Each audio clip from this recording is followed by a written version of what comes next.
Brace the rudders! Raise the sails! Raise the sails! Captain, an unidentified ship is approaching. Over. Roger. Wait, is that an enterprise sales solution? Reach sales professionals, not professional sailors. With LinkedIn ads, you can target the right people by industry, job title, and more. We'll even give you a $100 credit on your next campaign. Get started today at linkedin.com/results. Terms and conditions apply. Hey, it's Paris. You know I love sparkly things, right? Like stars. Duh. And thanks to Hilton and AutoCamp, I just slept under them. Picture me, serving looks by the fire outside my luxurious Airstream, making s'mores with the kids, while a national park is our backdrop. The great outdoors meets Hilton hospitality. That's hot. Explore all the new ways to stay at Hilton.com. Hilton for the stay. With a major selection of the looks your kiddos love starting at just $4 in the Walmart app, a new school year means a stylish new them. Who knew? Find skater skirts and Crocs that say, I'm casual but cool. Sparkly sneakers that say, it's my classroom, you're just learning in it. And preppy polos that say, I'm the teacher's pet, even if they're mommy's menace at home. Find their favorite styles starting at just $4 in the app. The Walmart you thought you knew is now new.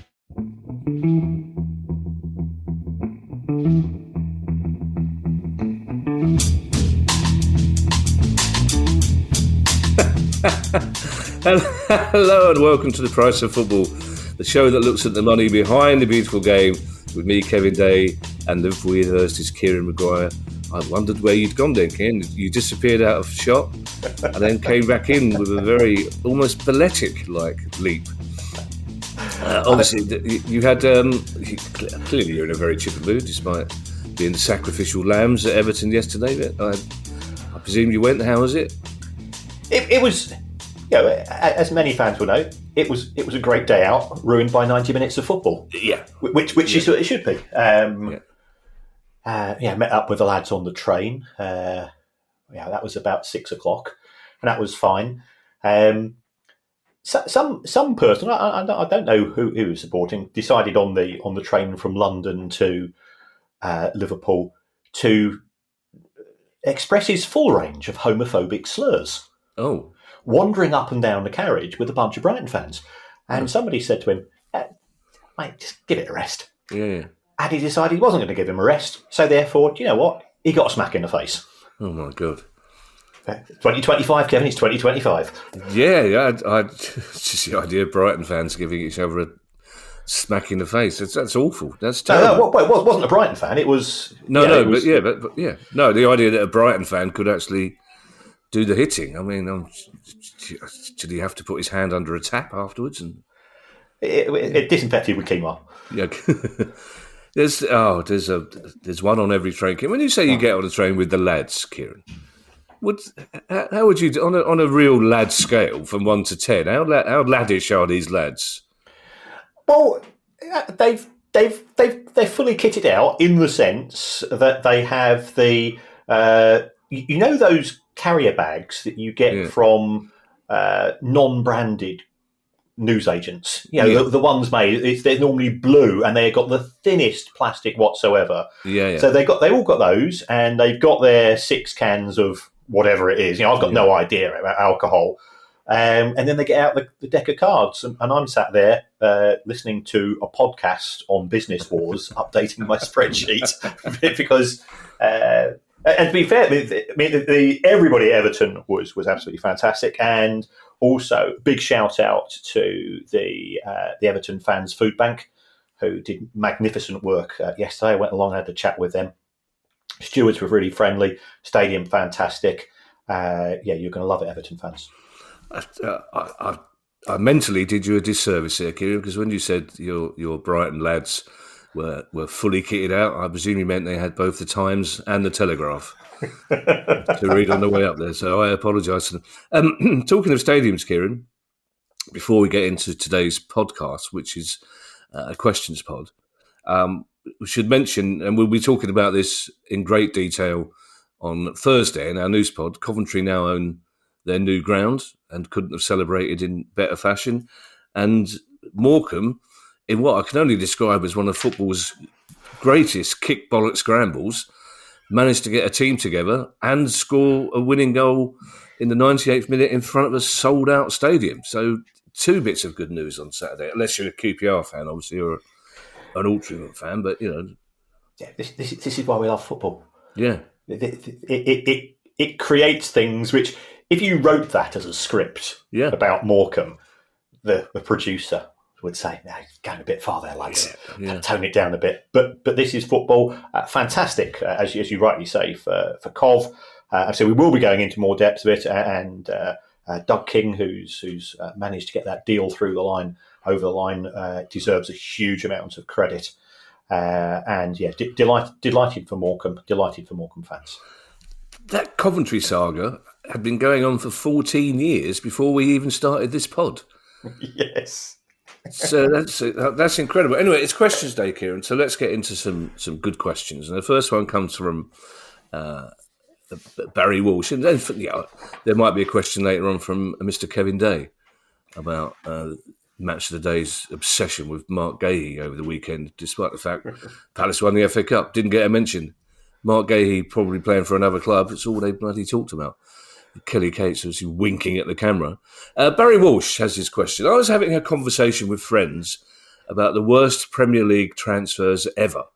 If Kevin Augustine is the worst Championship signing ever in terms of minutes played to transfer price, who is the worst Premier League transfer in terms of minutes played to transfer price? Now, this is spreadsheet heaven for you, I imagine, Kieran. This is spreadsheet heaven, and this is perfect fodder for a 10.5-hour train journey from Sussex to Liverpool and back. so I did have a lot of fun. Did have a lot of fun with this, and I give to you the one and only Arthur Melo. Oh. Or Arthur Melo, perhaps It should be, Melo. Right. And Melo was a Juventus player who was signed by Liverpool on loan. I think this is 2015-16.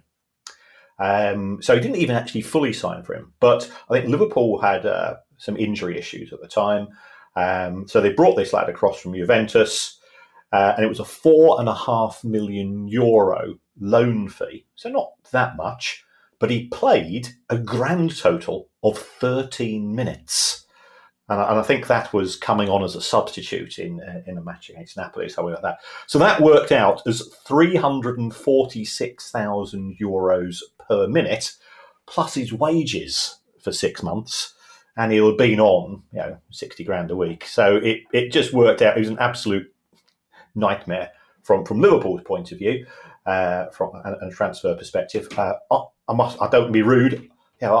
Liverpool, magnificent football club. I've never heard of him. So just one of those things. And he went back, and I'm not quite sure what happened to him afterwards. But that's the one. And I've been through a few others. I did think it was going to be Bebe at Manchester United, and anybody that has ever been a subscriber to the magnificent Manchester United fanzine called Red Issue. I can only say that I used to subscribe to it. I'm not a Manchester United fan. I've never known so much anger concentrated into the written word, and sometimes they cross the line. Sometimes go, that's it. But the passion that they had for their club, absolutely amazing. And yes, if anybody's interested in Bebe and how he came to Manchester United and the mysterious connections to people at the club, well worth a read. I'll say no more than that. But yes, he came for £7.5 million on the back of what appeared to be a pre-season friendly, but he only worked out at about 40 grand a minute. Peanuts, Kevin. Yeah. If Red Issue are fans of crossing the line, I'm sure they'd have been hugely applauding the HF banner halfway through the first half at Sellers Park yesterday. Yeah, come back to this side of the line, boys, with us at Red Issue. It's an interesting one, this, Kieran. I think a lot of our listeners will be probably distracted by me talking now, so they'll be thinking about their worst ever buy. Yes. In terms of talent. And I suppose logically, it's nearly always going to be the top clubs that have them, because it's the clubs like Liverpool and Man United and Man City can probably afford to take a bit more of a risk. Like without a doubt, the worst player we've ever had. Well, it's a toss-up for us between Thomas Brolin and Valerian Ismail. I mean, Thomas Brolin was a world-class international, but it was a disaster for us. And Valerian Ismail was, I know he's turning into a decent manager, but he was a shocking centre-back for us. But we only paid about £2 million for him. Yeah. So you kind of think, well, that's all right. We spent £2 million. Whereas at Liverpool, you kind of go, yeah, we'll take a risk. It's £40 million. You never know. But then, of course, that brings us back to, as you said in the question, the legendary Jean-Kevin Augustin, who was Leeds in the Championship, and who effectively worked out, by the time you factored in, he sued the club for non-payment of wages, in effect. The club that they bought him from sued Leeds United, and he worked out as £1 million a minute if you combine all of those costs together. Plus whatever the legal fees were. And I suppose we should remember, Kieran, as well, it must be incredibly frustrating for the player. I mean, you're talking about players here, 3 years out of their career could be disappearing, or at least a year or two out of their career disappearing, while they're not getting on the pitch in what they thought was their dream transfer. And I know they're getting paid and so on, but they want to play football. Yes, and I think people forget, because we do commoditise football players in a way which, if ever, I'm not saying you've met plenty of players, I've met plenty of players, and that does change your attitude towards them, because they're professionals just as we're professionals in our own capacity, and I wouldn't want to be sold to another university. Get called in by the dean. Lancaster have come in for you. You've pack your office. You're starting there on Monday. And you go, what? Yeah. So it is a strange one. But I know I ended up on a panel with Jesse March, the former Leeds manager. Yeah. And I didn't know I was going to end up on the panel with him. So I was asked to talk about the worst transfer of all time. So I was talking about Augustine. And of course, he was the manager of both the selling club and he managed Leeds as well. So he was on both sides of the deal. And this John Kevin is a far better footballer than either of us can even dream of being. But Jesse March's view was, I couldn't understand why Leeds came in for him in the first place. So okay. We were more than happy at the time. And judging by that random thumping behind you, you've got a poltergeist who doesn't want you to go to Lancaster either. Somebody took great except. But if you went to Lancaster and then were told, "Oh, you're not going to be teaching," that'd be even worse. If you were sent to Lancaster and you were told you could set your own course up and teach who you want, you go, "All right, fine. This is a nice part of the world." But like you say, we've both met footballers. All they want to do is play football. That's all they want to do. They don't want to talk to you about Palace's Littlewood Cup exploits in the 90s or whatever. They don't want to talk to me about Brighton. Well, obviously, I've got that the wrong way around, but you know what I'm saying. Yes. They're not. They just want to play football. They're young men who want to play football. They want to train with their mates. They want to play football. And it must be incredibly frustrating for them to be used as bargaining chips or made to sit on a bench because someone's made a mistake about buying them. Alex O'Neill has this next question. It's an interesting one, I think. Alex O'Neill says, if a club inserts a 30% sell-on clause into a player's sale and ends up buying the player back, is that 30% sell-on counted as profit on the original deal and therefore counted against their FFP? So Villa bought Jadon Philogene back on such a deal and are effectively paying themselves close to £5 million. Is that counted as profit for PSR if they're paying themselves? This sounds like an episode of The Twilight Zone. It does. I'm trying to work because if there's a sell-on clause, but there isn't because they haven't sold him on. What will tend to be the case is that, and what we are increasingly seeing as well, and we've just seen this with Manchester City and James Trafford, is that clubs will now sell players, especially those clubs who are very good at bringing through players through their academies and using their academies as profit centres. They might conclude that the players not good enough for us now, but they're 19 or 20, and we perhaps would quite like them back in some point in the future.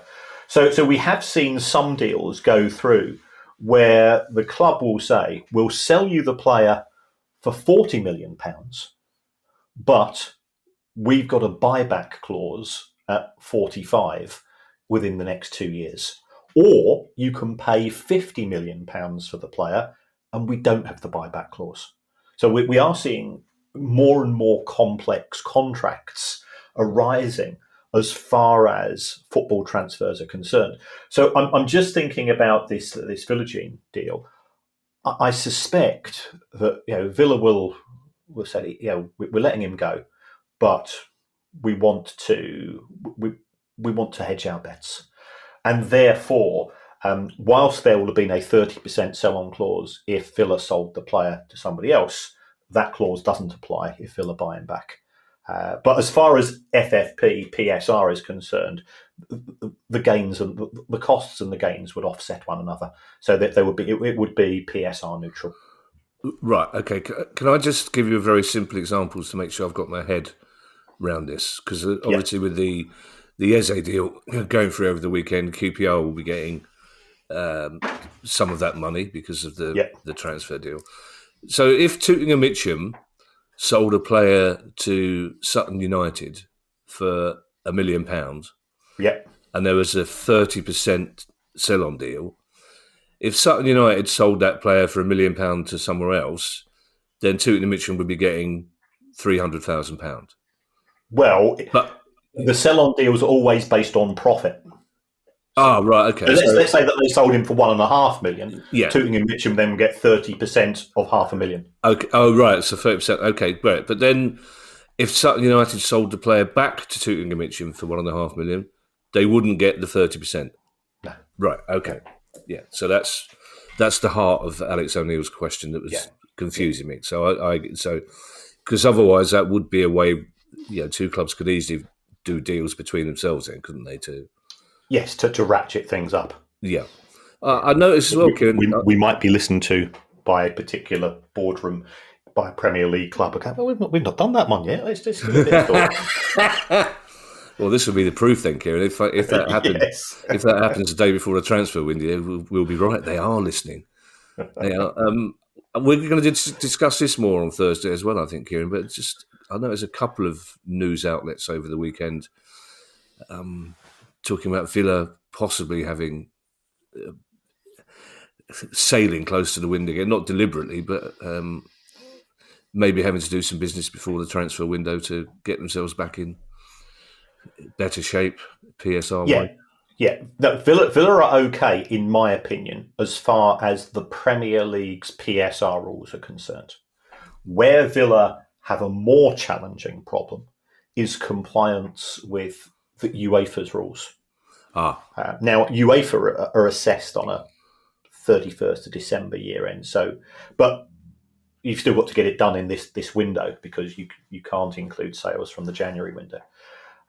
Yes, things are more complicated for Villa, and I've done some work with a few websites and newspapers and so on, and saying that they've just got to be careful, and I think that's why we saw the protests between with Villa fans and Newcastle fans last weekend, where I think the fans of both clubs do feel that their clubs are being marginalised and their clubs are not being able to invest as much as they would like due to PSR being a constraining mechanism. And I know I got into a bit of, I wouldn't say it was a spat, but I got into a disagreement with Rory Smith from the Observer, who's a very, very good journalist. And he's saying, well, yeah, PSR is not perfect, but it's better than no PSR, to which my reply is, but nobody's advocating no form of cost control. What we've got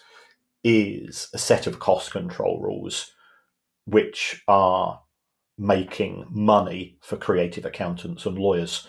And as somebody that's taught creative accounting myself, I wrote a dozen schemes when PSR was introduced, and at that time that was 10, 11 years ago, when I wasn't really doing, when my position was, I was just a teacher, as a pure teacher, and I have been ticking them off ever since. And you do feel uneasy that the rules are simply being seen as hurdles, and we're just teaching people to jump the hurdles.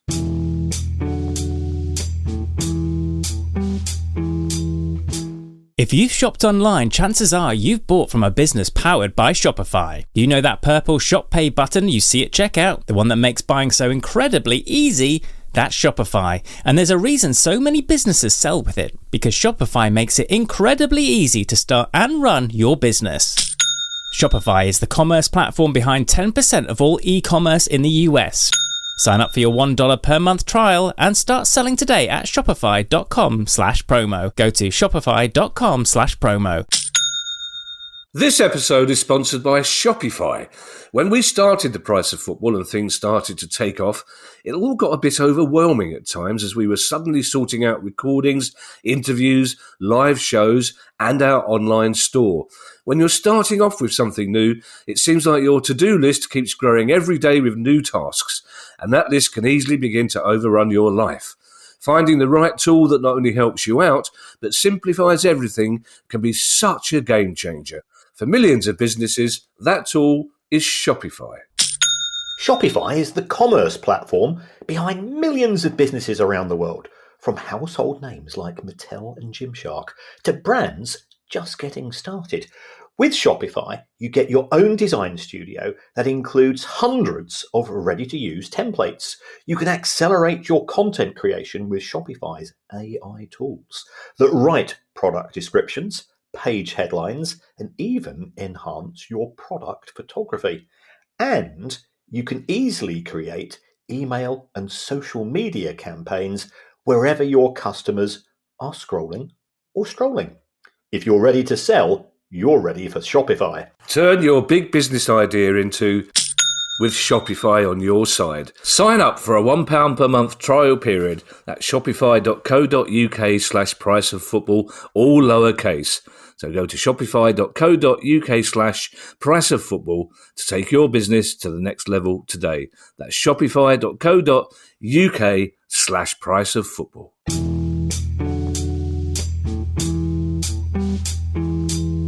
I went momentarily quiet there, Kieran, when you mentioned UEFA, because I had to sit on my hands. It's the first time I've heard UEFA mentioned all weekend without a certain verb stuck in front of it over and over again. So, well done. This next question, Kieran, comes from Charlie Palmer, which I think is probably my favourite name of the year so far. What a cracking name Charlie Palmer is, because he's either a detective in the flying squad or he's a grass. One of the two. I mean, it's a proper... I could see him in Callan. Remember Callan? I had him in the Sweeney, I have to say, but he could easily be in Callan. Yeah, look him up, kids. But it's a fascinating question, Kieran, and one that, again, has never crossed my mind. It wouldn't do, because it's an accounting question, so why would it? There's all sorts of stuff in my mind that it would need to get through first to get to the other side, for a start. But Charlie Palmer says, how, if at all, does Goodwill impact the balance sheet of football clubs? And perhaps for those of us who aren't accountants, Kieran, you could, I know it's probably just me out of all the listeners, but explain what Goodwill means in this situation. Yeah, if I was to value a football club, which I may or may not do on occasion for people, you say, well, how much are you willing to pay for the football club? And we do some sums, and I say, look, it's going to cost you. I reckon it's going to cost you. You got this club it's in the Championship. I think you're not going to get it for less than 60 mil. And I'm going to explain why, and I go through. And then I say, well, hold on. Look, the stadium's 40 years old and it's falling down. So it's only worth 20 mil. The squad is only one decent. One player we get a big fee for. The rest we might get a few fees. Perhaps another 20, 25 mil. They got a £5 million loan from the bank, so you'd have to offset that. So we've done those sums. We've looked at the balance sheet, and the balance sheet significantly is lower than the figure that you just quoted.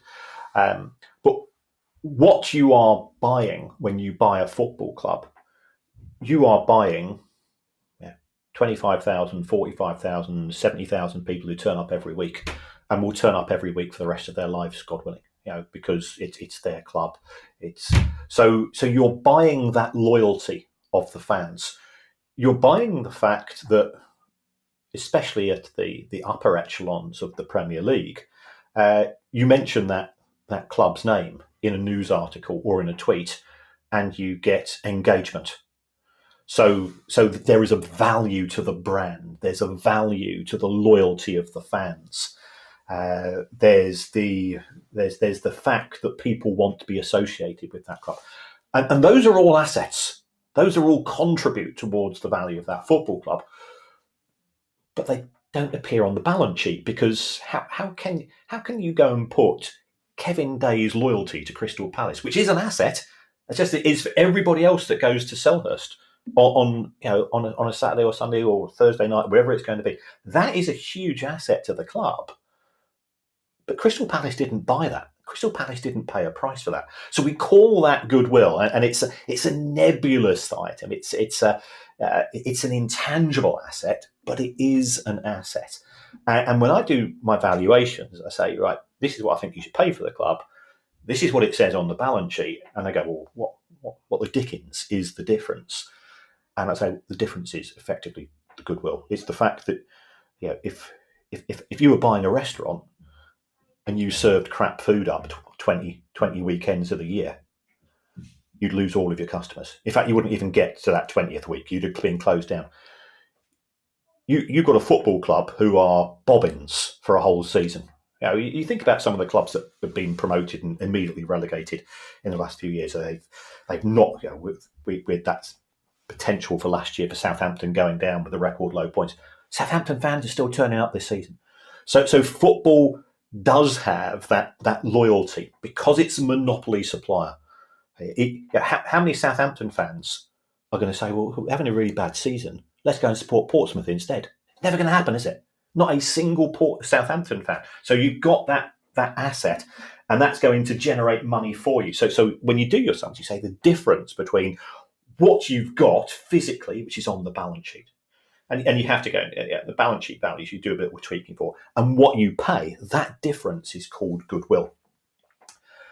So what the accountants say is, we don't know how to put that into a monetary form because it changes from year to year. So accountants ignore goodwill as far as what you see on the balance sheet.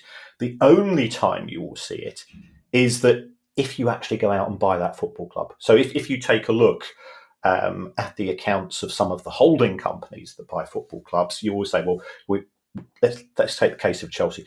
Chelsea's owners pay 2.5 billion for the club. Chelsea's assets on the balance sheet are worth, say, 600-700 mil. So that will appear. What then happens, it sort of comes down to accounting nerdiness. So in the UK, you have to write it down. You amortize it over 10 years. That would be exempt from PSR, so no downside.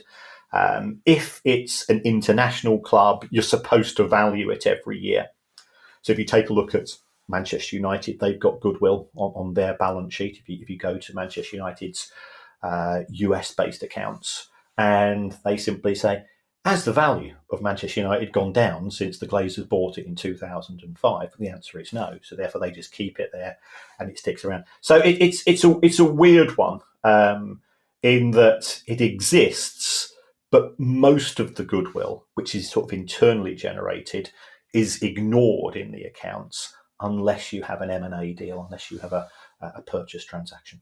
So I just want to get this straight, Kieran, for the second time today, because I do try to retain information. So if you're selling a football club, selling a restaurant, selling a toy manufacturers, the goodwill will actually appear on the balance sheet. It will have assets, building costs, and it will say goodwill.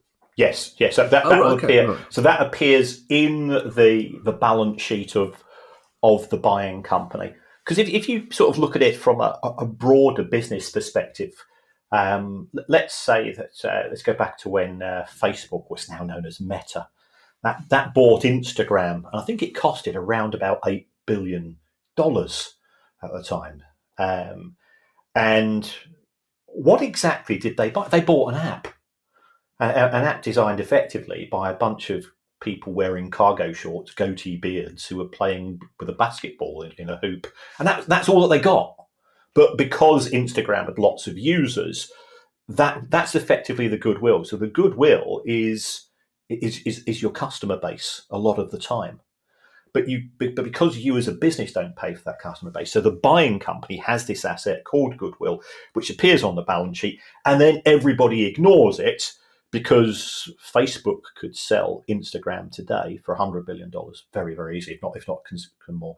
So it's a really weird one. It's just there to make the balance sheet balance as much as anything else. Okay, but in which case, are there international rules then for how you value goodwill?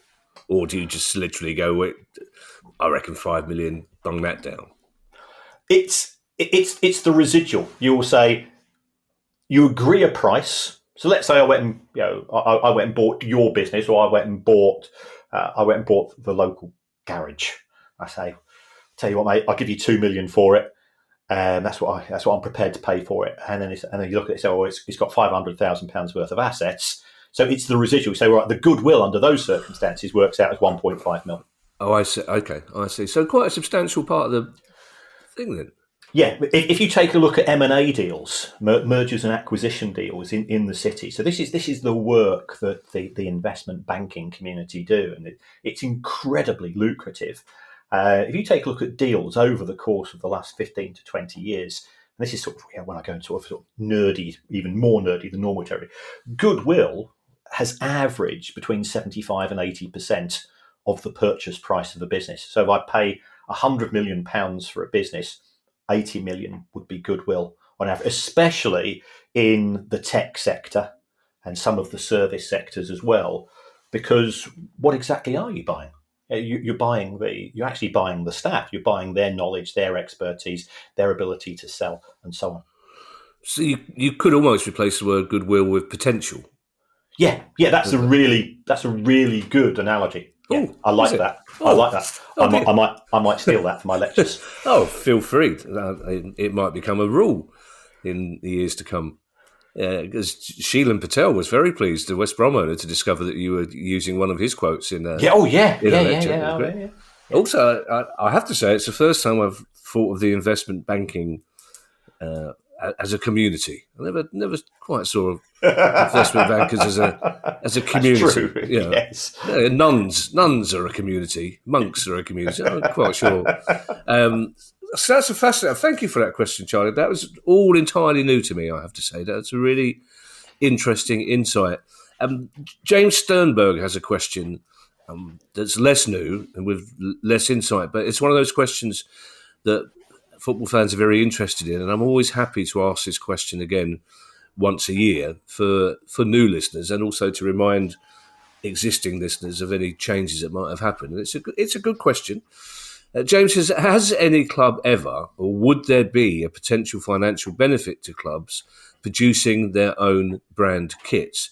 I acknowledge they would have to go without the payment from a manufacturer and would have to set up production, etc. But would they get to keep 100% of the profits? Could this be a feasible idea? It is a feasible idea, James. Not only would they keep 100% of the profits, they would also keep 100% of the losses. And therefore, what are we doing here? We're looking at risk, and we're looking at business risk. So there have been many clubs. I think Roma did it on one occasion in La Liga. I think Southampton, Leicester, Bristol City. Certainly remember Brighton doing something similar. So what we would do here, if we were looking at this as a project, let's say we decided to go and produce our own price of football merchandise. We would have creative freedom.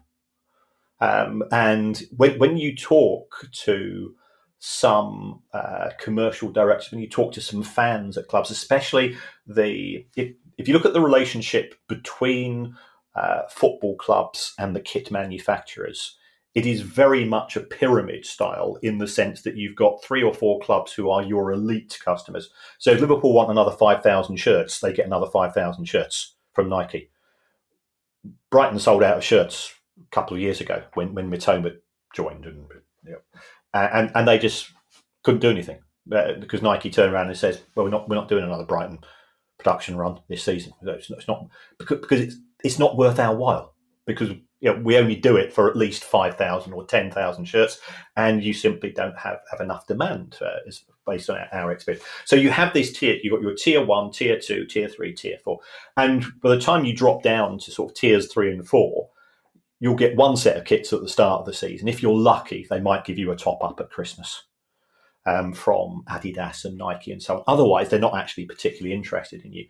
So you have that flexibility if you set up your own company. You've got the creative freedom as well, because Nike or Adidas might say, this is our template for season 25-26. We'll do those in your colours. We'll stick on your badge. And you look at it, and then you go down the Nike store and you think, well, actually, I'm actually buying a shirt which I could buy for 20 quid or 25 quid in the Nike store. And all they've done is they just stitched on a badge and I'm expected to pay 50 or 60. And you are. That is the nature of the beast, the nature of the relationship. The top clubs get bespoke deals in terms of the kits because they will sell in volume. The smaller clubs, so you will get that creative freedom. You will get that brand identity because it's Crystal Palace's in-house team. So you can perhaps have more. I think you'll get more flexibility as well because the discussions for your kit and our kit and everybody's kit for season 26-27. Although we're in August 25, those discussions are starting to take place now. Yeah. And yes, you might make a slight adjustment for winning the FA Cup. You can we stitch that on or whatever, and so forth. But the main design elements. Well, if it's your own kit, you've got your in-house team. You could introduce something which is more flexible. In theory, you've got greater control in terms of the quality of the product.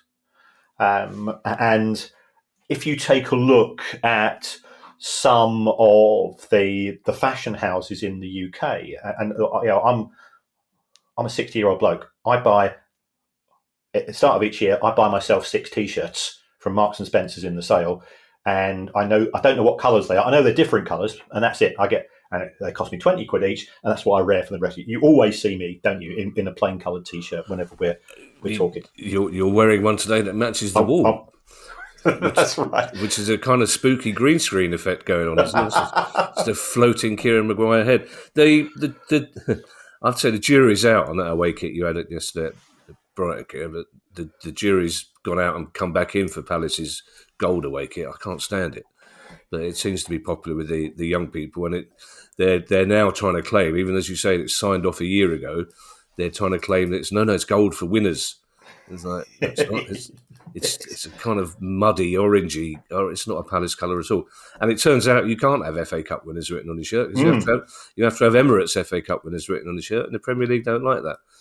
I presume, Kieran, when a club like Brighton or Southampton wants to manufacture their own kit, the biggest layout is going to be for the initial production facilities, setting up the manufacturing equipment, unless you're hiring somebody else's. Is that just like Nike don't actually make football kits, they outsource to factories in Vietnam and China. Yes, so there is that. I mean, there are. If you want to do the whole thing yourself, you would have those setup costs.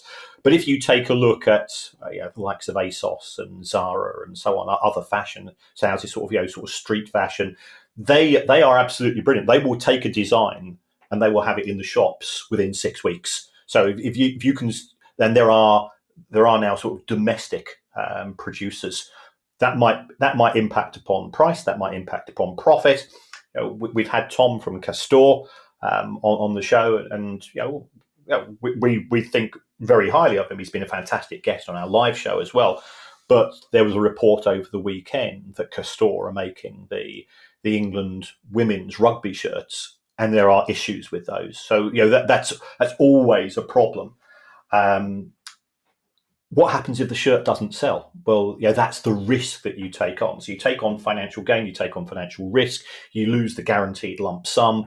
It's a series of pluses and minuses, and there's also a case for saying you stick to your core competency in business. If I'm good at running a football club, why do I necessarily think I'm going to be good at running a fashion house or running a materials company, a clothing company?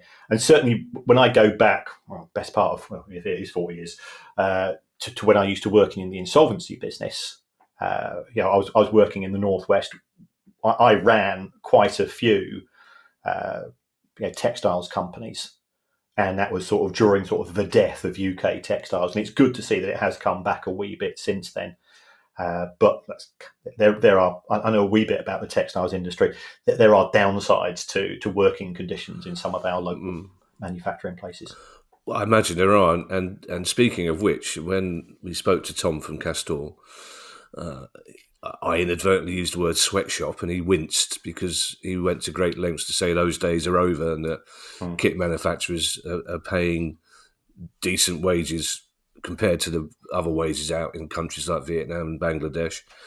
But there'd be a PR issue, I'm guessing. If Brighton were to make their own kit, I think the fans, in the back of their mind, understand that Nike and Adidas are paying probably not as much as they should do, because we know how much profit is being made on each shirt. Exactly. But I don't think Brighton fans would be too happy to think that their club was actually not paying as much as they should for these kits to be manufactured. Yes, and you do have, it's called CSR, corporate social responsibility. And if you outsource that problem to Nike or Adidas, then it's not your problem. Yeah, absolutely. William Smith has our last question today. And it's got a lot of words in it, Kieran, I think you're going to enjoy. William Smith's question is this. I believe, says William, that selling a player below their net amortised book value essentially negates the profit and loss in the books of the club. However, in cases, that's an interesting look on your face there, Kieran. However, in cases where the potential savings in wages slightly or vastly outweigh the potential profit and loss hit, have there been any cases of clubs who have chosen to take a hit in the profit and loss and save money on wages? And do both financial consequences apply in the same year's books? Right, William. I think I'm not convinced that you are right. If a club sells a player for below book value, it does hit your profit and loss, and therefore it does have a negative impact.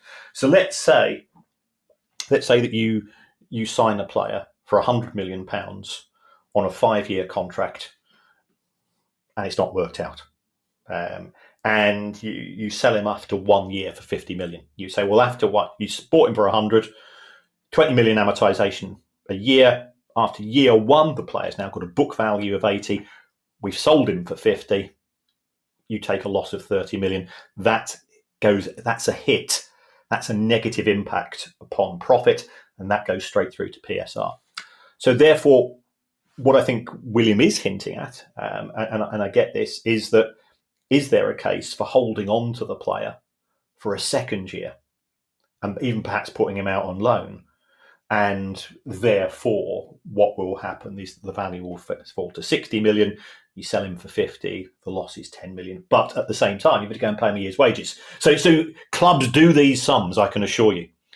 And there is not a club out there that has not signed a player who hasn't manifested in terms of expectations.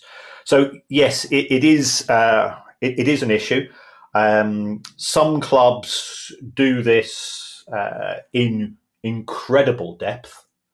I get emails from one or two clubs to say, "This is, have you seen this?" Normally making accusations about other clubs, and clearly, that can't ever go out in the public domain. But in terms of the players and the clubs involved, but yes, everybody's doing it.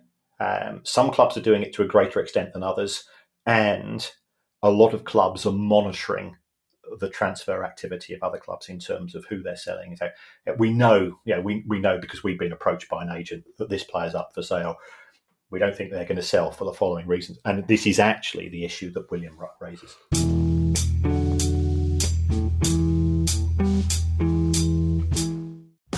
This episode is brought to you by Nespresso Virtuo Coffee Machines. Ready to enjoy the bold flavors of barista-quality Nespresso iced coffee at home? Simply fill a glass with ice and press the brew button on your Virtuo Pop machine to enjoy rich double espressos roasted to stand up even when chilled. Refreshingly bold iced coffee. Refreshingly easy to make at home. Visit Nespresso.com to shop now. As a sports fan, I have to confess. Sometimes the game gets kind of boring. That's when I unfold my Samsung Galaxy Z Fold 7 and use multi-window viewing on its large screen. Boring game? I'm checking out my fantasy baseball league at the same time. Score still 1-0? I'm replying to emails in the other window, scoring points with the boss.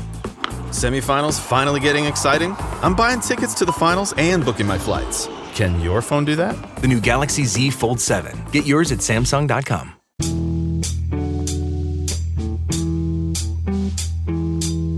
This is a discussion for another pod, Kieran, so I'm going to say it in passing. It's really interesting to hear you say clubs are doing their sums, because it amazes me on a daily basis how many football fans assume that their club is the one and only club who isn't doing that. Every single football fan you meet, apart from one or two exceptions, believe that their club is an idiot. And it's like the people talk, Palace fans going, why haven't we signed this, why haven't we signed that? They don't realise the amount of work going on in the background at every club to try and bring players in. You know, they don't realise what clubs are doing to balance the books and to keep the cash flow going. They just assume, they don't. They might as well put me in charge. It's like, no, it'd be even worse if they put you in charge. It's like the equivalent of my granny could have scored that. No, she couldn't. That's right. Yes, I've had meetings, and look, we are the finance function, we are the accounting function. The staff there know that they are treated not as a joke by fans, but they're treated with a certain degree of contempt. All I can say is the ones that I've met have been incredibly professional. They work ridiculous hours, especially at this time of year, because they'll have the director of football, they'll have the manager, they'll have the chief executive, they'll have the owner, all wanting slightly different things. And then you've got a player who may or may not want to leave, or you've got the agents involved as well. And you're on the phone 24/7 as far as the analysis work that you have to undertake. And for the clubs that have been promoted, they've already got their budgets for 26-27 set up. One which will be based on a good season in the Premier League, one a mediocre season in the Premier League, one if we get relegated, and that's taking place at other existing Premier League clubs and Championship clubs and so on and so on and so forth. Thank you to everyone who's joined the Price of Football Club. If you'd like to join the club too and get every episode a day earlier than everyone else, ad-free listening, and invite to our monthly Q&A sessions, bonus episodes, and more, then go to our website, priceoffootball.com.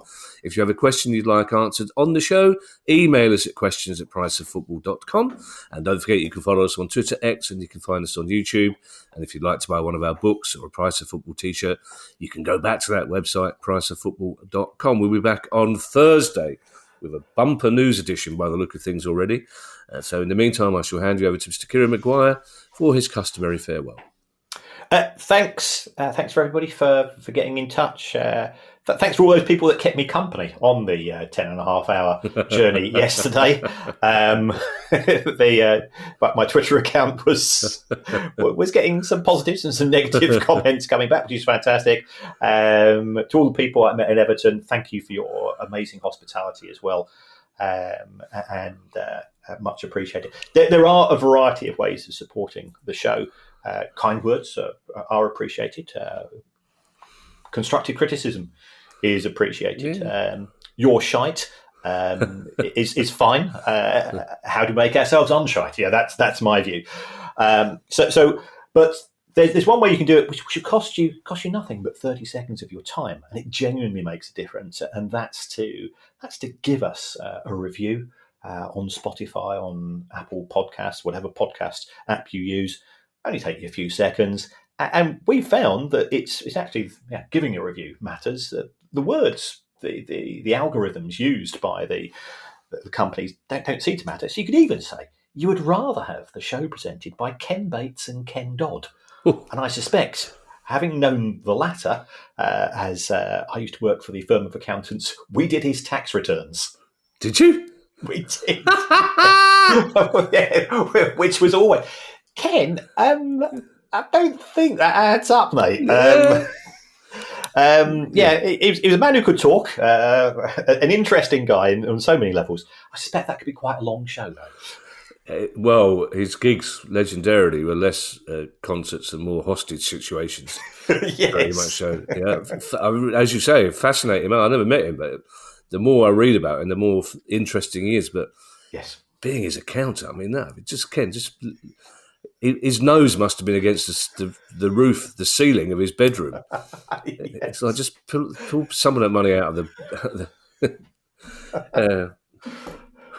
It's amazing as well how our Twitter feed spikes after our annual Scottish episode. Isn't it? Really, if you're looking at a graph, you go, whoa, happened there? Oh, Neil Doncaster was on, yeah, of course. Bye, everybody. Bye. The price of football.